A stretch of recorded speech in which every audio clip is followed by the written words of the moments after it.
Let's see what that. Well, whenever it stops spinning, we'll be ready to go. Let me hit the play button. BlackFacts.com presents the Black Fact of the Day for August 25th. Brotherhood of Sleeping Car Porters organized at a mass meeting in Elks Hall in Harlem. The Brotherhood of Sleeping Car Porters, BSCP, was a labor union organized by African American employees of the Pullman Company, led by A. Philip Randolph and Milton P. Webster.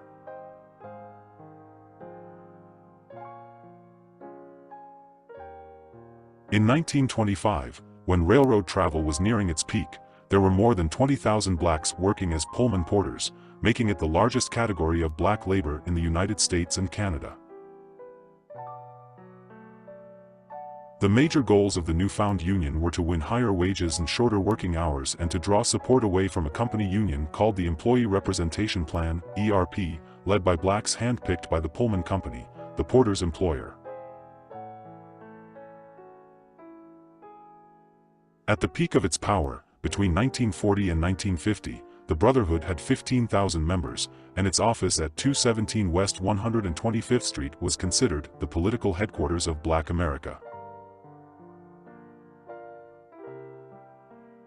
The Brotherhood office was the meeting ground for young black leaders such as Roy Wilkins of the National Association for the Advancement of Colored People, amongst others. The BCSP became a significant institution in both the labor and civil rights history of the 20th century United States.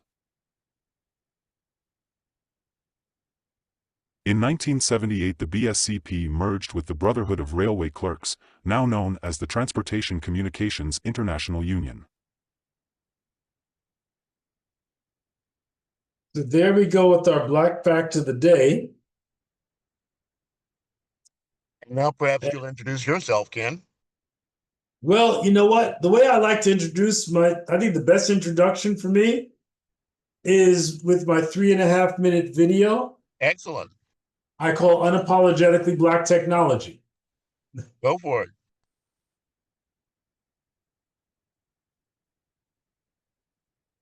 I'm Ken Granderson, a boy from the hood, formerly known as Do or Die Bed-Stuy, who went to MIT and a decade after graduating, created a few shareware programs that helped me quit my daytime tech job.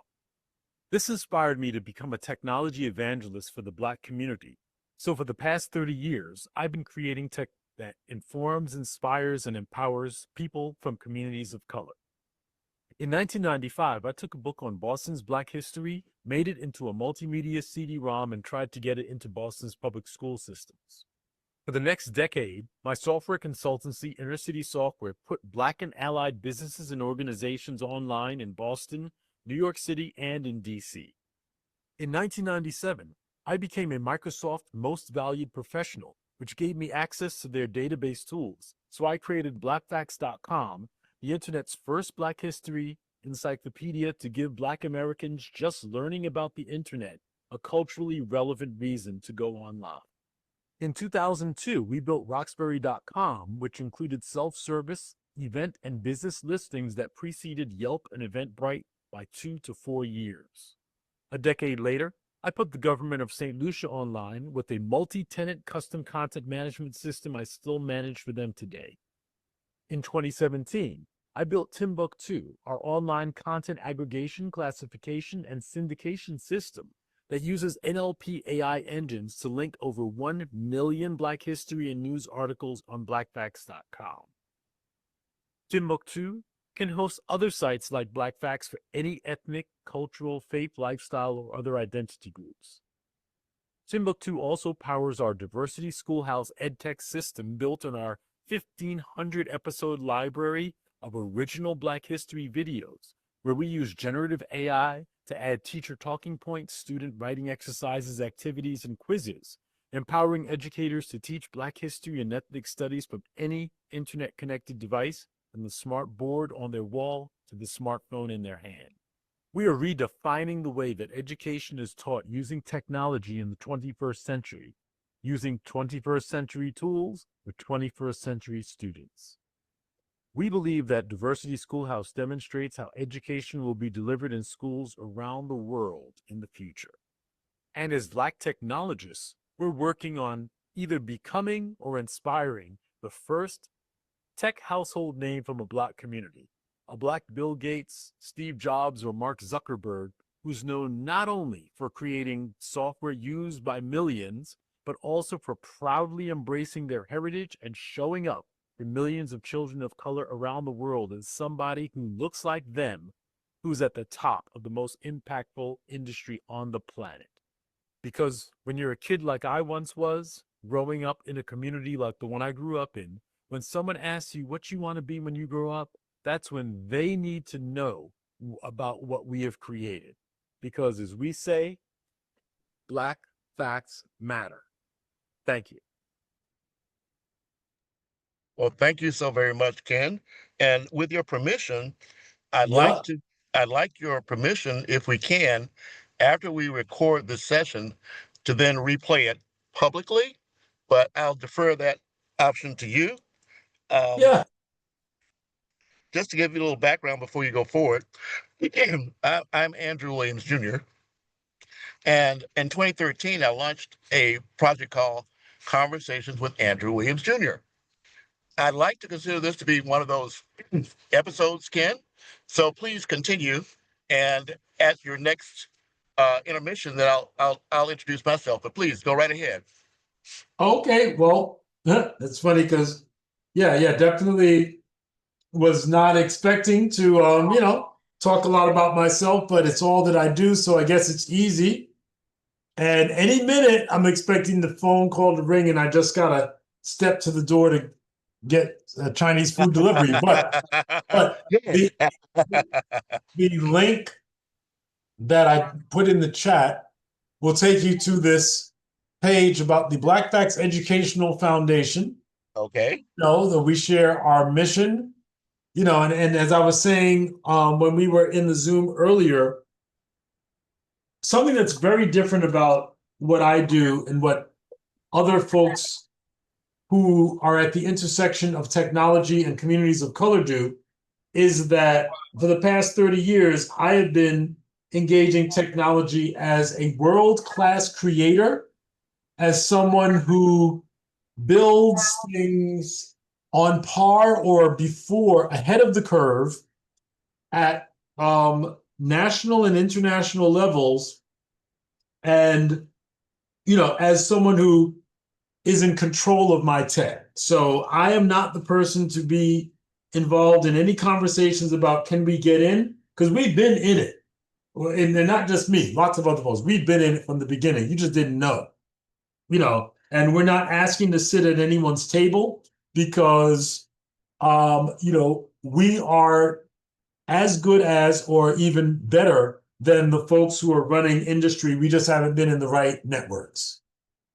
So I'm unapologetically Black, and, love everybody interested in using technology to improve lives for everyone. But, we start, we lead with Black history because that's who we are. But we are good enough and we deliver solutions powerful enough to uplift the human race.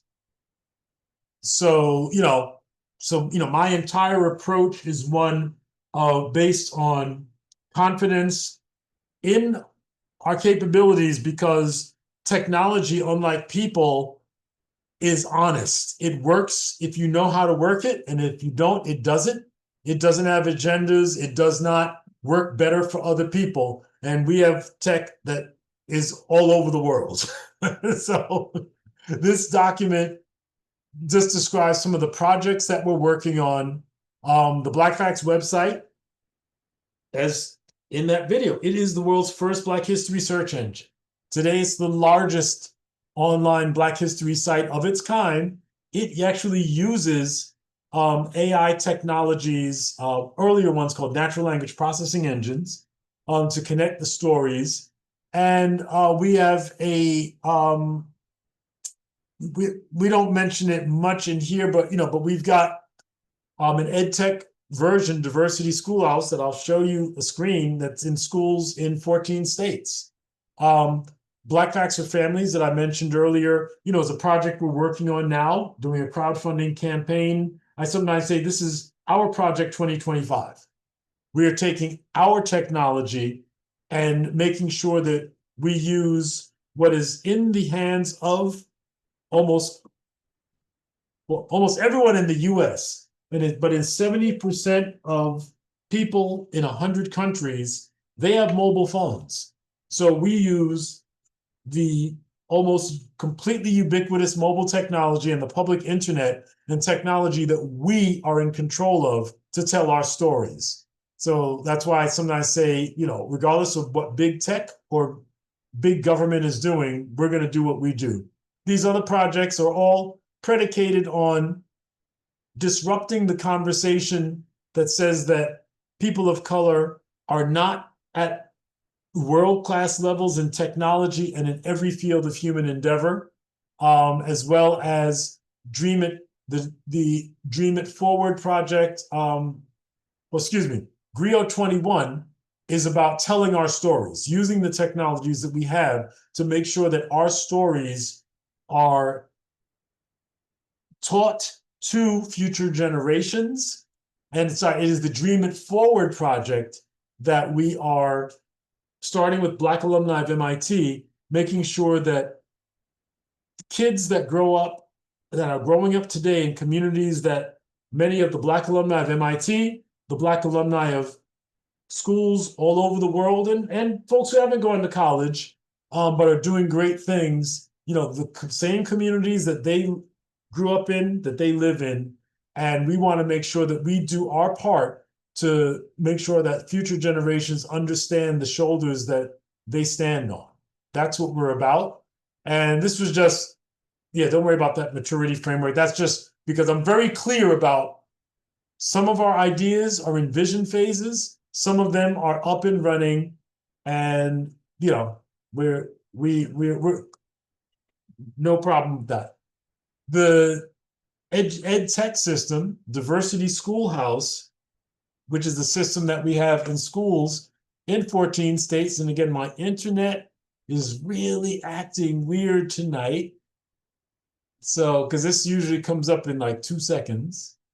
No worries. Yeah, this is really, really acting strange. Well, good, but it's not just me.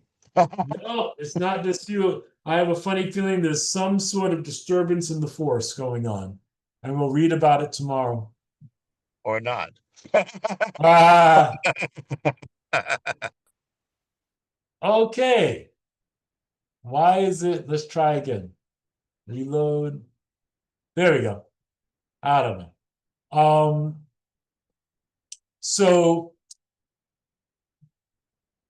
this Diversity Schoolhouse system, it takes the video collection that we've amassed of over 1,500 videos in a whole bunch of different series. And the connection is really, really funky because it's taking forever to load. These videos are like on YouTube, so that shouldn't be a slow connection. But our Black History in America series that we say goes from 1619 to 1600 Pennsylvania Avenue is a perfect example of how we put the power of teaching Black history directly into the hands or on the walls of educators all over, with talking points for folks that, oh, wait, sorry, I didn't click on, there we go. Kamala Harris becomes the first, okay. I was like, I thought I clicked on it, but I hadn't clicked on it yet. Talking points, Kamala Harris becomes the first, woman vice president. So let's say not for her, but for subjects and people that a teacher may not know about, we give them talking points. We give them quizzes, multiple choice quizzes for the students. We give them writing exercises as well as classroom activities that they can, that they can get into. We make it easy for educators. Let's say they wanted to do something on Marcus Garvey. I just type Garvey, bam. Here's some, here are videos that we have on Marcus Garvey. Also, you'll see we have videos in different languages: English, Spanish, French, and Portuguese. We're going to be adding more languages. We also have 20-week courses on African American, Latin American, Caribbean American, Asian, and Native American cultures. And this is all available, from on any internet connected device. And, brought to you from, your friendly neighborhood Black technologist. So that's kind of what we do. There is nothing else like this out there in the educational space. And by the way, our quizzes and things like that are generated from generative artificial intelligence. Just one of the many ways that we are using AI to move our communities forward. So I guess this is where I pause and you introduce yourself. You're going to edit in later, right? I'm expecting the phone to ring any minute, by the way. It's perfect timing. I was able to load the image I'd like to share my screen now, and this will provide you an interlude, so to speak, for you to get what you need to get done. And I'll be able, I hope, to be able to carry the ball till you get back. I think this is such an important opportunity, Ken. I can't thank you enough.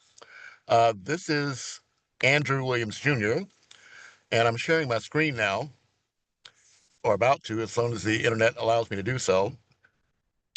Let me know if and when you can see Andrew Networks on your screen. Not yet. Oh, here we go. Okay, so I am Andrew Williams Jr., and this will be rebroadcast on the Andrew Networks.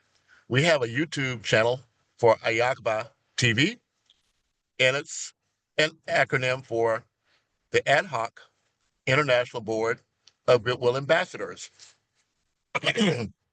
We happen to be approved by the United Nations Global Compact to use that logo along with our own. I'm the president of 5 Points Youth Foundation.org here in Los Angeles. We've been a member of the United Nations Global Compact since 2014 when I became president. So this actually marks our 10th year, Ken, of being able to bring to the world content that is very relevant. Earlier, I mentioned that in 2013, I launched Conversations with Andrew Williams Jr., and it was designed to have conversations like this with people like you to reach a wider audience than just the two of us sitting here. In fact, on the New World Network, we have a channel for AHIABGA-TV, and I hope, Ken, what we can do is kick off a collaboration between us that will allow me here in Los Angeles to be able to share with the world this collaboration between us, in particular because, as you know, next year is the 250th anniversary of the United States of America. What I'd love for us to do, Ken, is collaborate in such a way that we can increase the number of schools and states where your curriculum is being taught so that we can, in fact, begin to demonstrate how BlackFacts is an integral part of the DNA of America. It is not so well known that Crispus Attucks, who was actually the first martyr of the American Revolution, was also of Native American descent. So I believe this is an opportunity for us, Ken, to be able to have a conversation and drive a conversation into the public sphere here in the United States, how important it is that we expand the impact of BlackFacts.com, as I said, not just nationally, but also internationally.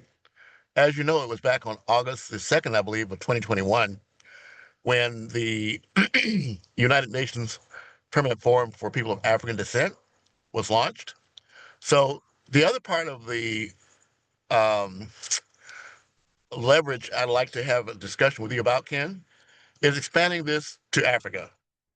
In particular, because as we're now in the second 10-year anniversary or 10-year plan, implementation plan of the African Union's Agenda 2063, I consider it to be our responsibility as people of African descent to engage with them and provide them with tools that can connect the people on the African continent with the history of us here in the United States and connect those dots. So I would like to thank you so much for this opportunity. I'm not certain how much time you have to get your meal, but I want to take at least another 5 minutes, if I can, Ken, to digress just a little bit and introduce myself a little bit more in detail. And this is a particularly significant day for me. We're August 25th, as you said, 2025. And there is somewhat of a, well, I would like to say not confusion, but a difference of opinion as to what date the first uh, Africans arrived here in what is now the United States of America, at least in the British, the British Empire, so to speak. Some say it was August 20th of 2019, and I'm not sure whether your fact identifies Jamestown as a place where those first Africans arrived, but it was in fact at Fort Hampton, which is now, I'm sorry, Point Comfort and Hampton, Virginia, that officially recognized the first 20 and odd Africans arriving there on August 25th of 1619, Ken. So this is a very appropriate time for us to have this conversation about Black facts of the day. And so it's even more relevant to me because it was on August 25th of 2020 that I was inducted as a prince in the Akan Kingdom. And I have yet to travel to Africa to be installed. But Ken, this is a very, very important day for me. So I can't tell you how enthused I am to be able to have this conversation with you. And I'm going to give you a few more moments to get a bite. And I'm going to share my screen once again, just to share with the audience the fact that we are, in fact, on August 25th of 2025. But as I said, this is a significant day for me, Andrew Williams Jr. If I can get my internet to allow me to share my screen, I'll share an image with you that, yes, here it is, that does in fact signify. Let me know when you see my screen if you can, Ken. Otherwise, I'll just wait a few seconds. It's coming up slowly here.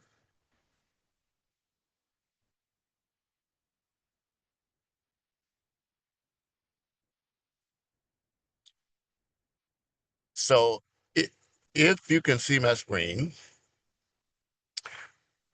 or whether you can see my screen or not, you can Google H. Prince Andrew Williams Jr. And my About Me page describes the fact that it was on August the 1st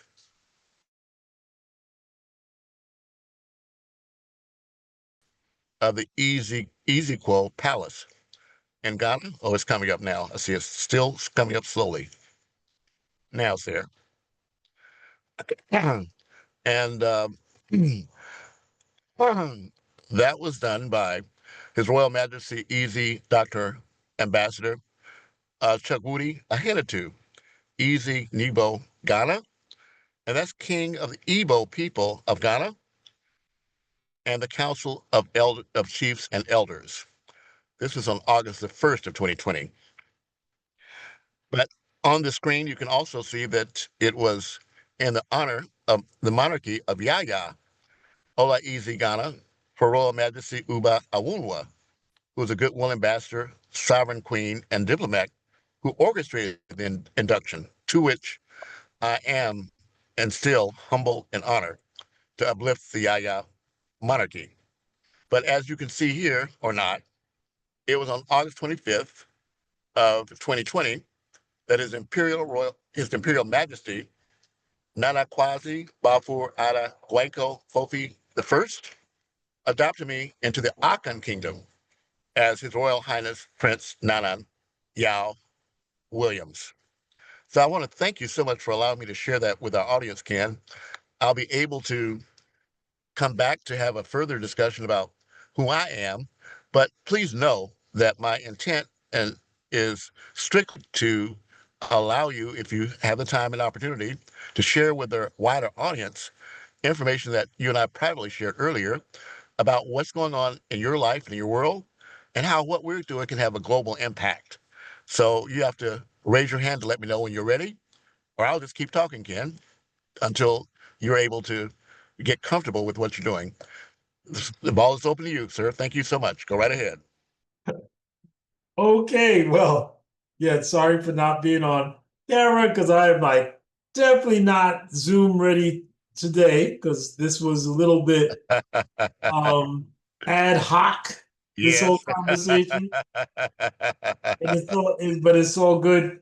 So the last thing you were saying, you were asking if I can share sort of things that we're doing, or Yes, I'd like for this to be a strategy session. And the strategy we were talking about was how we can utilize today's AI tools to take to the next step what you're doing. And you were going to share with me what those things were.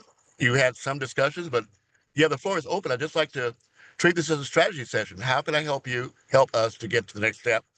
And what are we introducing to the public? Let's introduce it now. well, you know what's so interesting is that one of the challenges that I've had over the years has been to not be that good at self-promotion.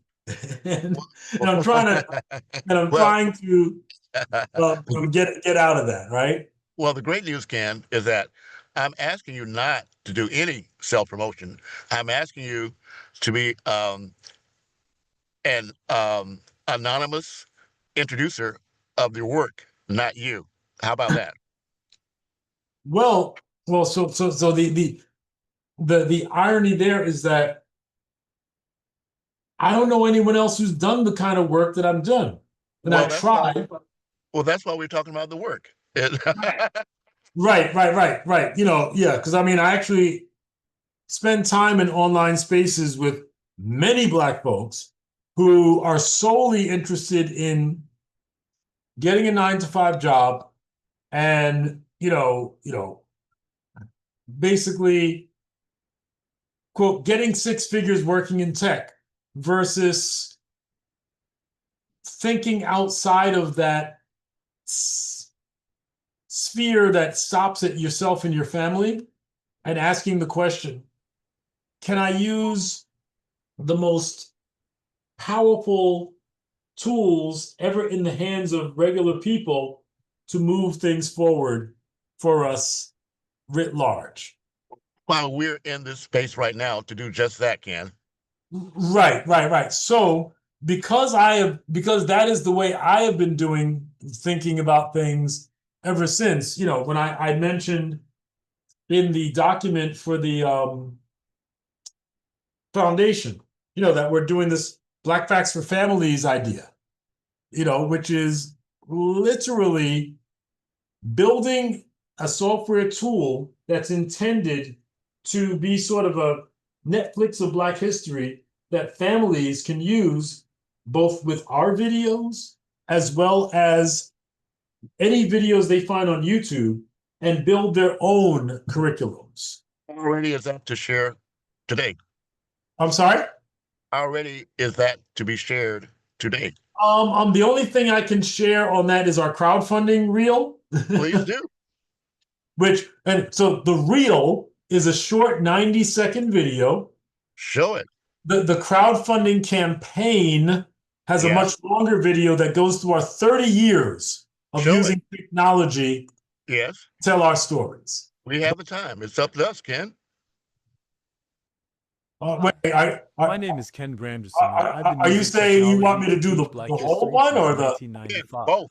We started in 95. If you have time. Okay, all right. Well, then you know what? I will go to the GoFundMe because that has the whole video on it. Let's do it. Okay, and so this is the story of what again what I call my project 2025. I'm going to do watch on YouTube so we can go full screen. Hi, my name is Ken Granderson, and I'd like to tell you a story, one that's 30 years in the making. Back in 1995, 10 Your years volume after I up all the way? graduated from MIT, I had an idea. Let's use Black history as a way You to know what? introduce school children to the personal computer. I might need to boost the volume. I'm thinking this might be the first version before I boosted the volume. Okay. I hadn't thought about that. Yeah. Sorry, but yeah, the volume is a little quiet on this one. Okay. I will. So maybe if you can turn it up a little, or let your listeners, warn them. Turn this up a little, okay? No worries. I'll add captioning to this so we'll be able to read along if they can't hear it. And I'd like to tell you a story, one that's 30 years in the making. Back in 1995, 10 years after graduating from MIT, I had an idea. Let's use Black history as a way to introduce school children to the personal computer. So I created a multimedia CD-ROM version of a book on Boston's Black history to get it into Boston's public schools. I wanted students in Black communities to see computers not just as technology, but as gateways to learning about their own heroes and history. However, the project never made it into the schools because in 1995, none of the schools in Boston's Black neighborhoods were equipped with CD-ROM drives. But I didn't let that stop me. In 1997, as the internet started moving into the mainstream, my software development company, Inner City Software, launched BlackFacts.com as a community technology awareness project. Our mission was to show the Black community that the internet, which then was often called the information superhighway, was not just for others, it was for us too, to tell our stories in our own words. BlackFacts featured not only a daily Black history fact, but allowed users to search thousands of facts, making it the internet's first Black history search engine. To be clear, BlackFacts wasn't created to be a business. It was a community service built to make the internet more welcoming, relevant, and empowering for Black communities. The business of Inner City Software was to do projects like putting the New England Black Pages, Boston's Empowerment Zone, and the entire Roxbury community online. And a decade after Roxbury.com, I architected, built, and still maintain the official website of the government of St. Lucia. For its first 20 years, other than a couple of minor design tweaks, BlackFacts.com remained the same until 2017. That year, my longtime friend and collaborator since 1996, Dale Dowdy, and I decided to build something bigger. So I built Timbuktu, our AI-powered platform that does online content aggregation, classification, and syndication. It powers both the BlackFacts.com site and its EdTech offshoot, Diversity Schoolhouse, that we launched 2 years ago.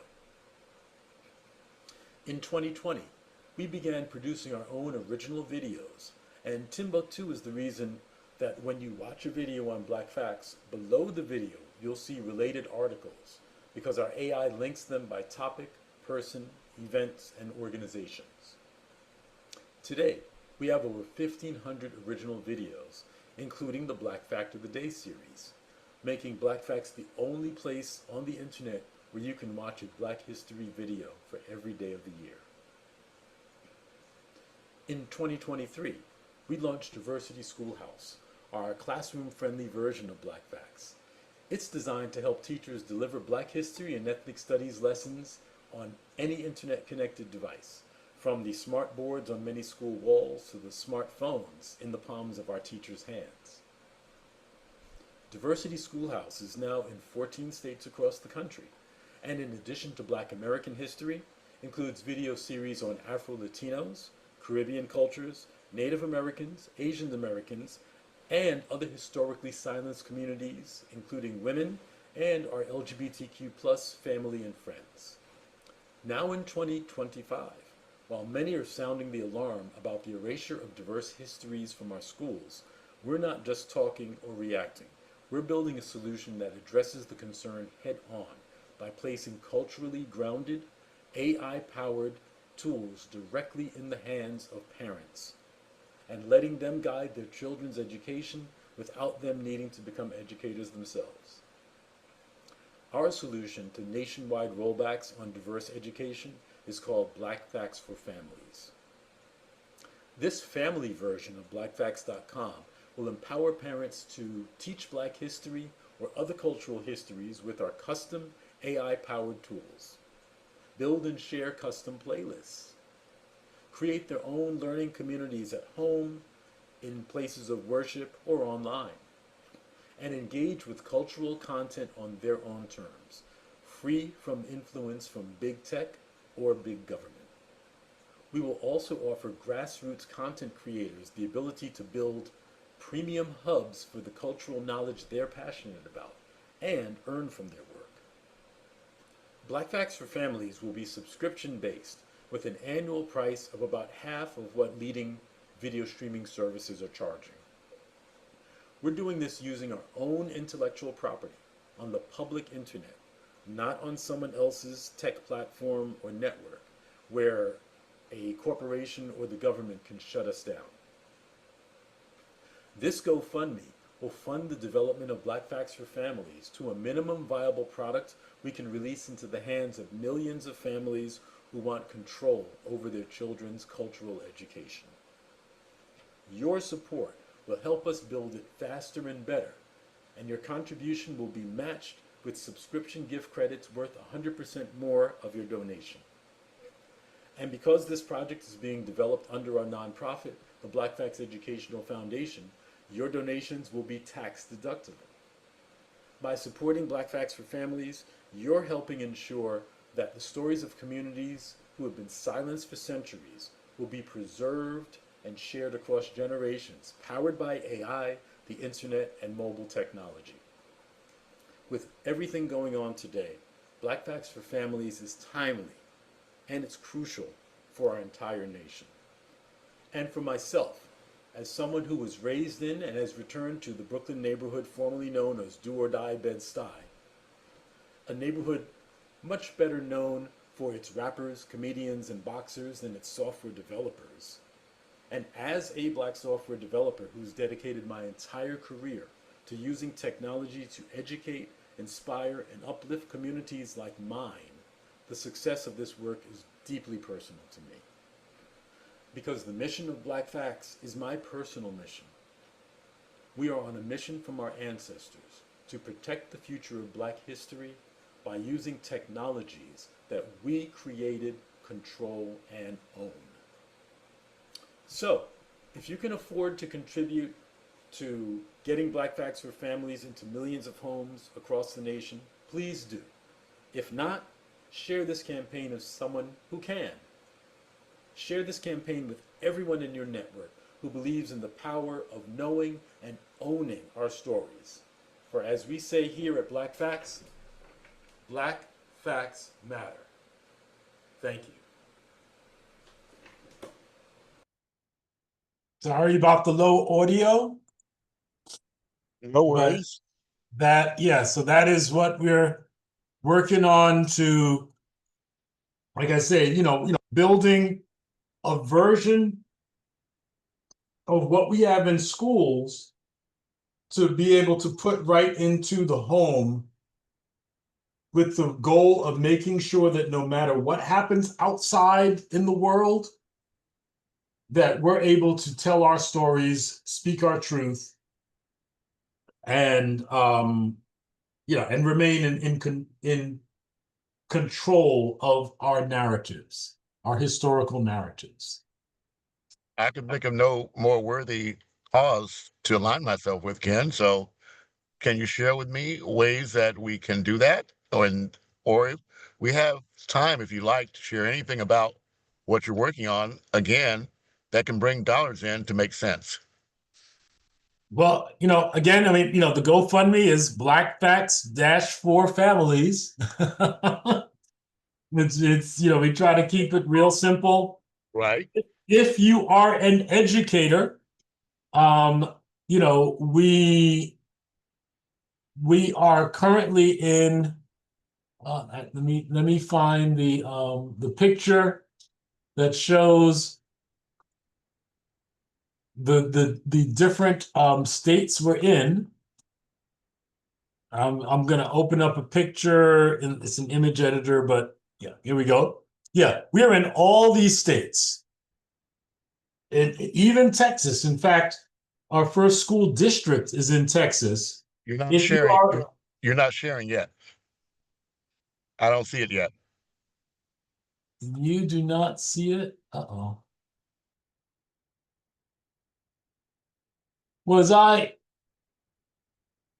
Did you see the video? Yeah, I saw and heard the video. Yes. That's interesting. Okay. Now I see the map. Yeah. Thought I was sharing the whole screen. That's peculiar. Okay. Yeah. So these are the states that we currently have schools. We have our diversity school system is in schools in these states. If you know an educator who you believe would want to be able to make sure that Black American, Caribbean, Latin American, Native American, Asian American history is accessible to students in their schools, we have made sure that the system is priced at a very, very low cost, for the entire school building for a year. We're actually going to be raising the price soon because we got some advice from some educators and we were giving it away. and it's all good because the real objective is to get into as many schools as possible, and we didn't have any guidance on that. But please feel free to drop me a note, ken@blackfacts.com. I'm easy to find. We would love to do a demo for educators, whether principals, superintendents. That's what we hope to be able to just, at the very least, get the word out that there are Black technologists who are using the technology that we literally hold in the palms of our hands to make sure that our stories remain under our control. Very powerful, Ken. Well, I know this is, as you said, ad hoc, but Yep. if depending on your time, is there anything you would like to share with our audience while we've got them in the palm of our hand? Man, I'm not sure if there's anything more. I mean, Well, you mentioned the foundation. Do you have a website for your foundation? excuse me, not yet. Okay. We're actually working on that with a brother in the UK, who is a wonderful designer. We're probably about 3-4 weeks away from having the foundation website up, for the public. Okay. At blackfacts.org. But if anyone is in the nonprofit world and can help us understand how to get in touch with funding sources that would be interested in working at the intersection of education, cultural education especially, and technology, that's what we do. Then before we wrap up the public part of this, can you share your screen again with blackfacts.com? And then I'll end the recording for the public, and then we can have a discussion about the next steps, if that's okay with you. Absolutely.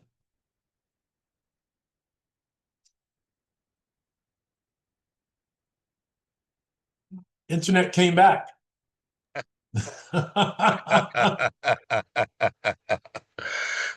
And after you share your screen, I'm going to scroll back to my screen and then wrap it up with a close.